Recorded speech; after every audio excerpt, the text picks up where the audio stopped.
ఎన్నికలకు ముందు ప్రజలకిచ్చిన హామీ మేరకు ఇందిరమ్మ ఇళ్లు ఇచ్చిన తర్వాత ఓట్లు అడుగుతామని రాష్ట్ర రెవెన్యూ గృహ నిర్మాణ శాఖ మంత్రి పొంగులేటి శ్రీనివాసరెడ్డి ప్రకటించారు. ఆర్థికంగా భారమైన సంక్షేమ కార్యక్రమాలను కొనసాగిస్తామని అన్నారు.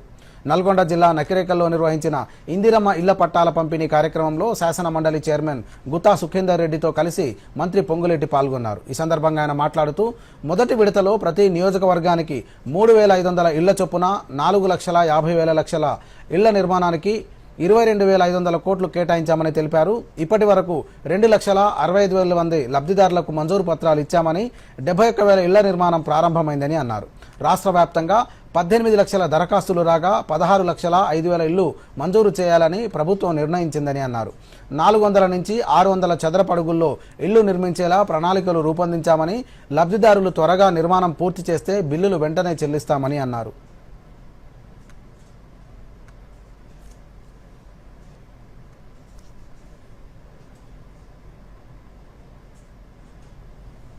పేదవాడి చిరకాల కోరిక, చిన్న కోరిక, వాళ్ళ కళ ఇందిరమ్మ ఇల్లు ఇచ్చే దాంట్లో భాగంగా మొదటి విడత 4,50,000 ఇల్లు ఇస్తూ ప్రతి నియోజకవర్గానికి 3,500 ఇచ్చాం.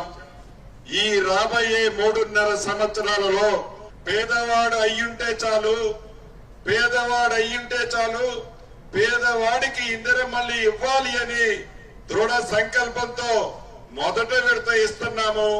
మళ్ళీ 3 సార్లు ఇస్తాము.